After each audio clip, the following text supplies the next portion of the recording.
Welcome back to the deep dive. Today we're tackling something pretty intense.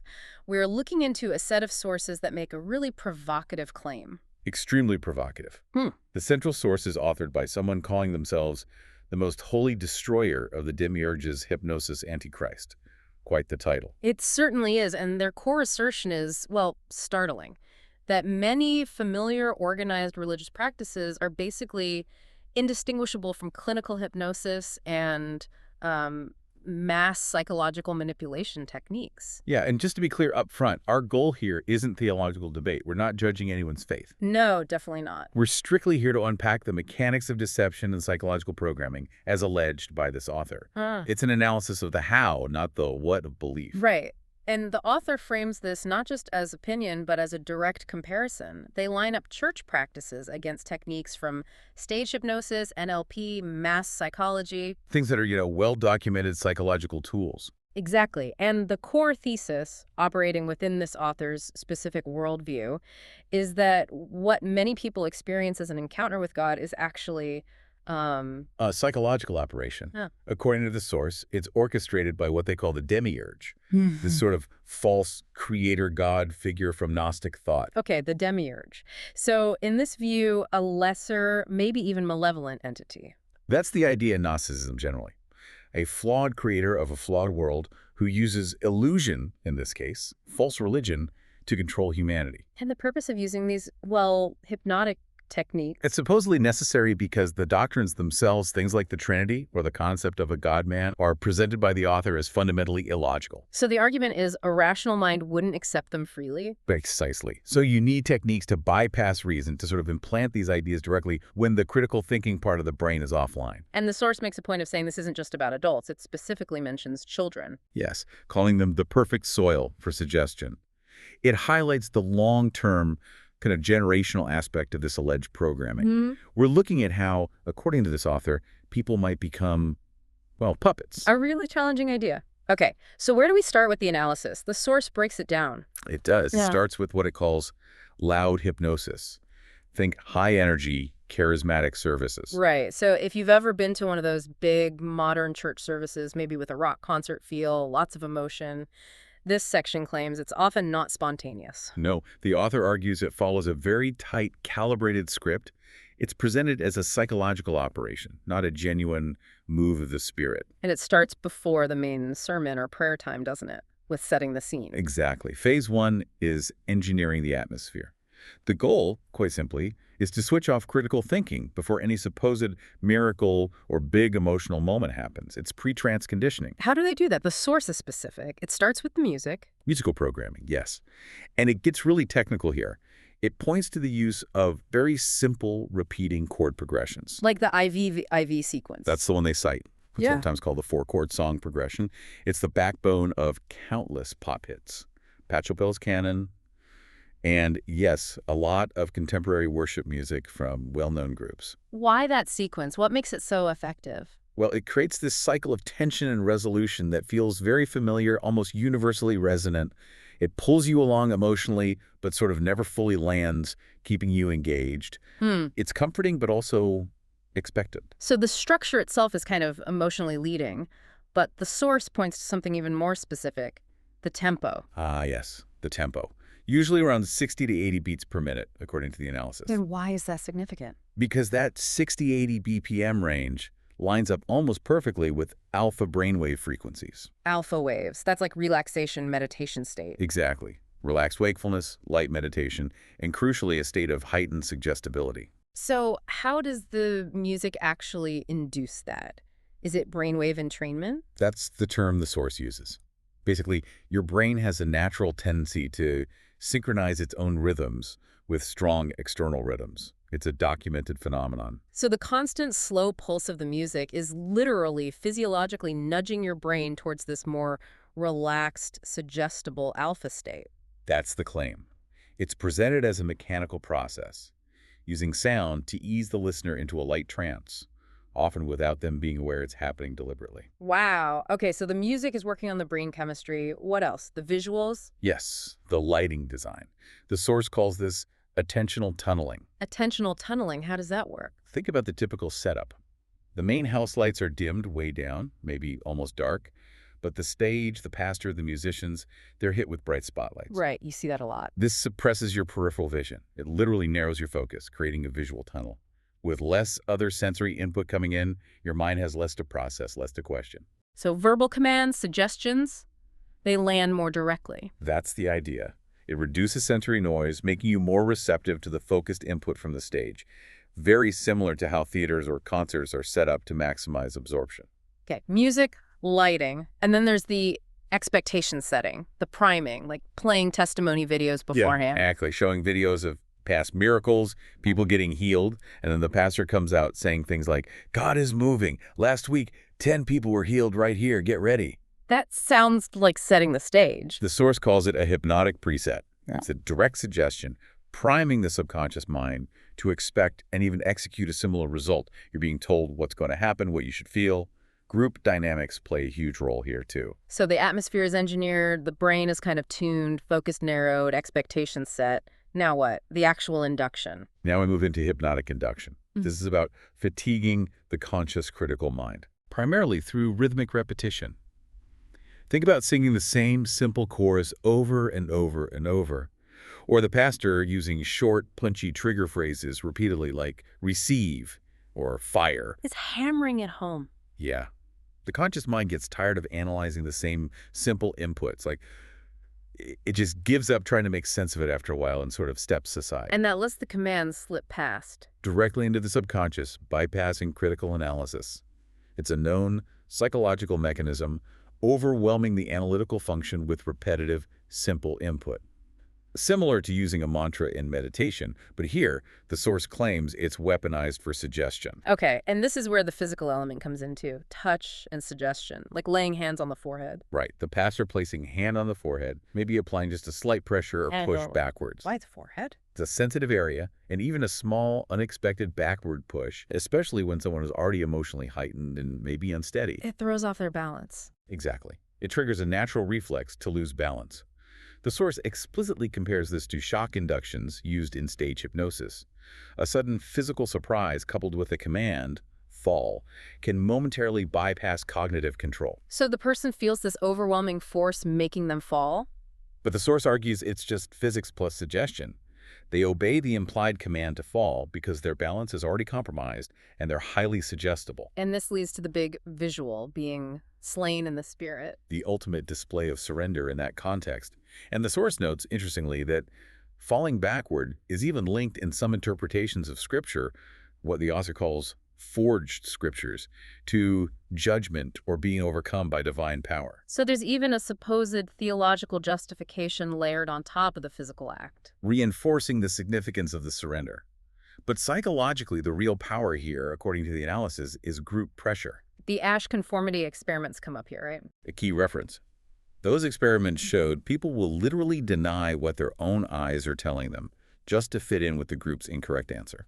So in a room where the mood is intense, the music is swelling, the command is given, maybe there's a slight push, and people around you start falling down. The pressure to conform, to have the right experience, to belong, becomes immense. You override your own self-control to align with the group. You dissolve into the crowd's behavior. It's social contagion, basically. Masquerading as a divine encounter. So the source concludes this whole charismatic show is a combination of sensory manipulation, brainwave entrainment, physical triggers, and powerful group conformity pressures, all leading to a state of high suggestibility mistaken for spiritual ecstasy. Okay, so the person is now in this induced state, this highly suggestible, perhaps cathartic trance. What happens next? The source analyzes the phenomena that occur during this state, calling them counterfeits. Right. These are things often presented as evidence of the spirit's presence, but which the source argues are simply products of the hypnotic state itself. Like speaking in tongues. Hypnotic glossolalia. Exactly. The analysis points out that it often starts with a direct command. Just start making sounds. Or open your mouth and let the spirit speak. It's prompted, not spontaneous. That's the argument. And they cite linguistic studies, mentioning William Samarin's work, which concluded that modern glossolalia typically lacks the actual structure of a language grammar, consistent phones, etc. So it's not seen as a supernatural gift of language. No, the source describes it as induced vocalization, Basically, nonsense syllables produced by a compliant, hypnotized mind following instructions. Something they claim that can be learned very quickly. It's framed as a psychological phenomenon, a confirmation of obedience. Okay. What about healings? People feeling pain relief after prayer? The source calls these fake healings and temporary relief. Yes, the classic example is someone with chronic back pain feeling amazing right after prayer, but the pain comes back hours or days later How is that explained? as hypnotic analgesia. The power of suggestion, especially in a heightened state, can temporarily block pain signals. It's a well-documented effect in clinical hypnosis. Your mind can literally be convinced not to feel pain for a while. But the underlying problem, the herniated disc or whatever it is, hasn't actually been fixed. Correct. The physical condition remains unchanged.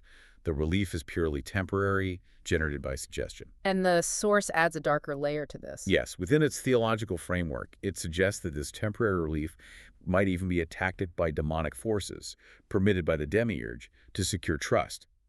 A kind of loan of relief to deepen the person's commitment to the system, ultimately leading to greater bondage. It's a chilling interpretation. Definitely. And the most dramatic manifestation, the theatrical exorcisms. The big on-stage showdowns where someone writhes and screams, and a supposed demon dialogues with the pastor. The source finds issues with this. Several. First, theologically, it points to scriptural accounts, like Mark 1.34, where Jesus allegedly forbade demons to speak, simply commanding them out. The lengthy debates are seen as suspect, potentially unbiblical theatrics. So psychologically, what's supposedly happening? The argument is that the hypnotized individual is essentially acting out the culturally expected role of possessed person. They perform according to the script embedded in their subconscious and the environment's expectations. It validates the pastor's power and the whole framework. Exactly. And even if the person feels genuine relief afterward, the source offers another dark twist. Which is? That in the open, suggestible state, a stronger demonic entity might simply push out the weaker one, giving temporary relief but resulting in deeper, less obvious spiritual bondage. The exorcism becomes a means of further entanglement, not liberation. We've covered the loud methods, but the source argues that more traditional, liturgical churches, it specifically mentions Eastern Orthodoxy and Roman Catholicism, use subtler long-term methods, silent hypnosis.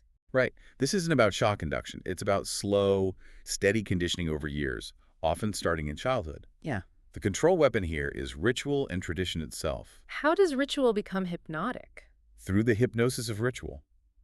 Think about the Mass or the Divine Liturgy. It involves repeating the exact same words, prayers, and physical actions, week after week, year after year. Routine can be comforting, but here it's seen as a tool. A tool for inducing a ritual trance. When you perform the same sequence repeatedly, your brain shifts into automatic mode, like driving a familiar route you get there, without consciously thinking about every turn. Your critical thinking sort of goes offline. That's the idea. When the conscious mind isn't actively engaged because the routine is so ingrained, suggestibility increases. The accompanying doctrines are absorbed more easily during this state. And the church building itself plays a role. The source calls it a consciousness-altering machine. Yes, the entire sensory architecture is analyzed as a tool for inducing and maintaining this trance state.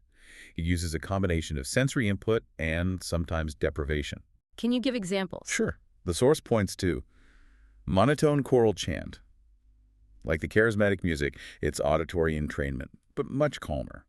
The repetitive, drone-like quality soothes the mind, sinks brainwaves towards relaxation and suggestibility. Incense.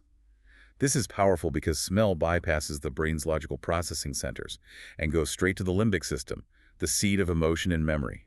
It creates deep, non-rational associations between the smell, the place, and feelings of spirituality or awe. Candle flicker. A simple visual fixation point, like a hypnotist's watch, the constant subtle movement can draw the gaze, narrow focus, and lull the conscious mind. Icons and statuary. The feeling of being watched by the eyes and icons, the solemnity of the figures, this creates an atmosphere of constant observation and reinforces conformity and seriousness. So, while the charismatic approach might be a sudden sensory overload, this is more like a long-term sensory immersion chamber. Exactly. Different methods, different timescales, but the alleged goal is the same. Bypassing critical thought to reach a state of heightened suggestibility. And what happens when someone in this system does try to think critically, say, about a complex doctrine like the Trinity? Ah, that's where the source says the weapon of mystery comes in. How does that work? When faced with a logical contradiction or something that defies rational understanding, the standard response is often, It's a mystery. You're not meant to understand it with your mind. Just accept it on faith. Just believe. Like a conversation stopper. The source calls it a classic thought-stopping cliché, used frequently in cultic environments. Yeah. It functions as a direct command to the intellect. Stop thinking about this. Shut down analysis. So accepting the doctrine requires actively suppressing your own critical faculties. An act of intellectual self-censorship, yes. And it's often reinforced by implications of spiritual pride if you do keep questioning. Your total faith requires surrender of the intellect, not engagement. This, the source argues, locks illogical beliefs in place, protected by the mystery label. Okay, so we have these two alleged streams of hypnosis. The loud, shock-based charismatic style and the silent, long-term ritualistic style. How do they ultimately achieve the same goal, according to the source? They converge at what the source calls the mechanism of false attribution. This is the absolute core of the alleged manipulation. It's about forging a false link between an experience and a doctrine. Making you think one caused the other when it didn't. Precisely. It's described as a basic psychological conditioning process, almost like Pavlovian conditioning. Can you walk us through the steps? How does this false link get created? It's essentially a three-step process according to this analysis. Step 1, induce state. Okay, so the person feels something powerful, euphoria, peace, intense emotion, catharsis. Right.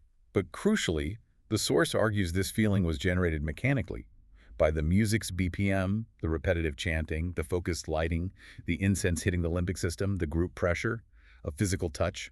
The feeling is real, undeniably real to the person. But its origin, the source insists, is technique, not necessarily divine intervention. Okay, so the feeling is generated. Step 2. Linking the sensation to doctrine, this is the critical pivot.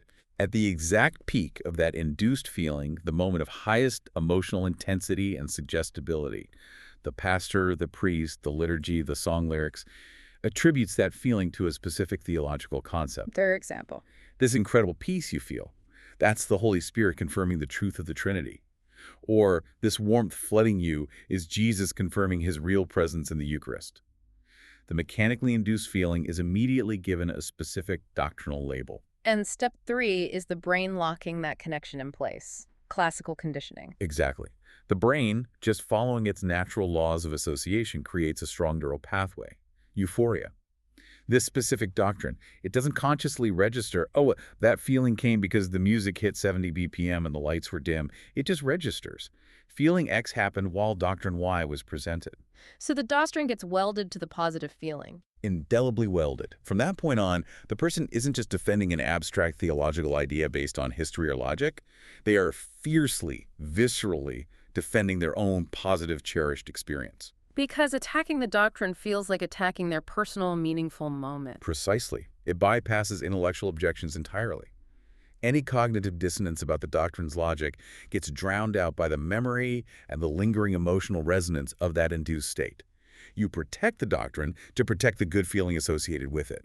This, the source claims, is the root rot that ensures long-term compliance and resistance to critical analysis. It's a comprehensive and frankly disturbing analysis of alleged manipulation across different religious styles. But the source doesn't just leave it there, does it? It offers a way out, a path to awakening. Yes, but it emphasizes that breaking free requires immense courage and intellectual sobriety. Courage to do what, specifically? Courage to first admit the possibility that you've been deceived, to prioritize analyzing the method used on you rather than just clinging to the feelings those methods produced. It means being willing to question if even deeply cherished spiritual moments might have been, well, counterfeits produced by technique.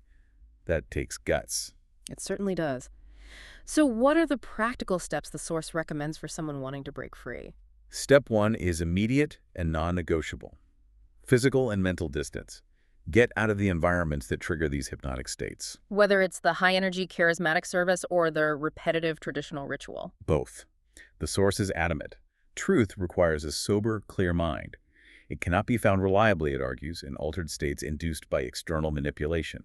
Step away to clear your head. Okay, distance first. Then what? Step 2 is a fundamental shift in focus. Seeking truth, not experiences. Stop chasing the emotional highs or the comforting feelings. And how does one seek truth, according to this source?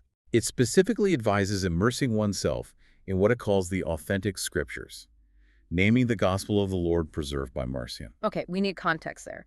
Marcion was an early Christian figure considered a heretic by the mainstream church, right?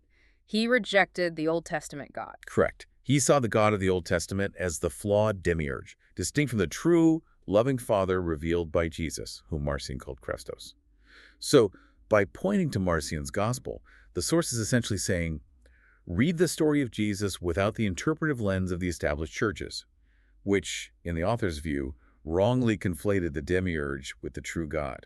It's about decontaminating the narrative as they see it. A radical rereading. What's the final step? Repentance and direct prayer, but repentance specifically for idolatry, acknowledging that one may have been worshiping experiences, feelings, rituals, systems, and charismatic leaders instead of the true God. It also involves actively denouncing the Demiurge and the alleged lies of the system. And the prayer aspect. Pray directly to the one true God, the Father revealed by Jesus Christos, but with a specific request. Ask for discernment, for the ability to see truth clearly. Don't pray for feelings, signs, or emotional confirmation. Pray for clarity of mind. So the path out is distinctly intellectual and focused on discernment over emotion. That's the core distinction offered. The source claims the real Jesus needs no tricks, no mood lighting, no repetitive chanting, no grand rituals. The path isn't about achieving a certain feeling or state. It's presented as a hard, saving reality, an exit from the system. It's sobriety, critical thinking, and direct appeal for discernment. #TagJTRO. This whole deep dive really lays down a stark challenge, doesn't it? If these psychological techniques, brainwave entrainment, suggestion, conformity pressure, sensory manipulation can reliably replicate experiences that feel profoundly spiritual. Then how do you tell the difference? How do you verify authenticity? That's the lingering question. And the answer provided by the source is not through feeling. No. It demands you analyze the method first. If the path requires you to suspend critical thinking, enter a suggestible state, accept things that don't make rational sense simply because of mystery or group pressure, then the source concludes the resulting experience is inherently suspect no matter how powerful or real it felt. It puts the onus entirely on intellectual rigor and vigilance. Essentially, yes. The final choice presented is stark. Either analyze the methods being used on you, or, as the author rather dramatically puts it, risk remaining a puppet in someone else's show. A lot to think about there. Thank you for joining us for this very intense deep dive.